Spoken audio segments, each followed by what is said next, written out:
Hello दोस्तों, welcome to my YouTube channel. और आज हम Voltas DC inverter air conditioner के एरर कोड के बारे में जानेंगे। अगर डिस्प्ले पर कोई एरर शो करता है तो आप उसे किस तरह सॉल्व करेंगे।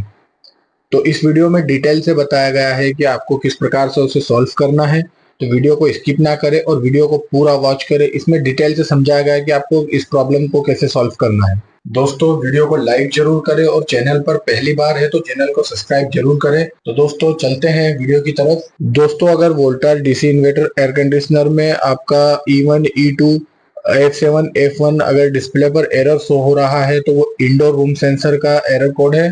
अच्छी तरीके से उसे चेक कर ले, या उसका कहीं जैक ढीला तो नहीं है, या फिर हो सकता है उसके वायर कटे हुए हों।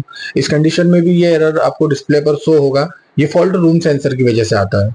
दोस्तों, अगला एरर कोड है हमारा E6 F7 S6 E5। ये एरर कोड ब्लोअर मोटर की वजह से शो होता है। अगर ब्लोअर मोटर की स्पीड बहुत ज़्यादा कम है, या फिर जैक ढीले हैं उसके, या फिर कहीं से वायर कटे हुए हों, तभी ये एरर कोड आपकी डिस्प्ले पर शो होगा। दोस्तों, अगला एरर कोड है हमारा E6 E5। अगर डिस्प्ले पर E6 E5 एरर शो हो रहा है तो over current fault indoor to outdoor check voltage. आपको वोल्टेज चेक करना है। वोल्टेज ओवर आ रहे होंगे अगर मशीन में, तो ये एरर कोड आपको डिस्प्ले पर शो होगा। दोस्तों, अगला एरर कोड है हमारा E2 two time LED blinking. Indoor to outdoor unit communication wire fault की वजह से ये डिस्प्ले पर एरर शो होगा। तो आप कम्युनिकेशन केबल को अच्छे से चेक करें।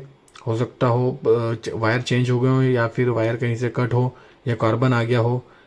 इस कंडीशन में भी आपको ये E2 या टू टाइम ब्लिंकिंग LED ये डिस्प्ले पर शो होगा। दोस्तों, अगला एरर कोड है हमारा E5 6 टाइम LED ब्लिंकिंग।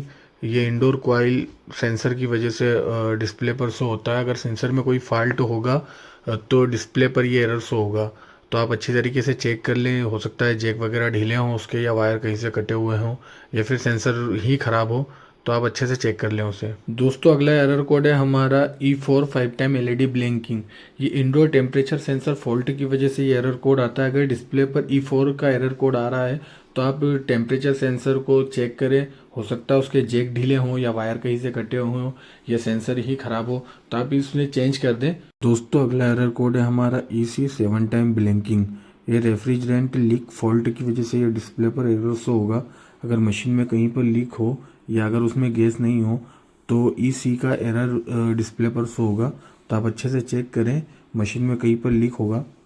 दोस्तों, अगला एरर कोड है हमारा F1 two time LED blinking. Outdoor temperature sensor fault की वजह से ये डिस्प्ले पर एरर शो होगा। हो सकता है टेम्परेचर सेंसर ख़राब हो, या फिर उसके वायर कटे हुए हो, या पीसीबी में से उसका जैक वगैरह ढीला हो।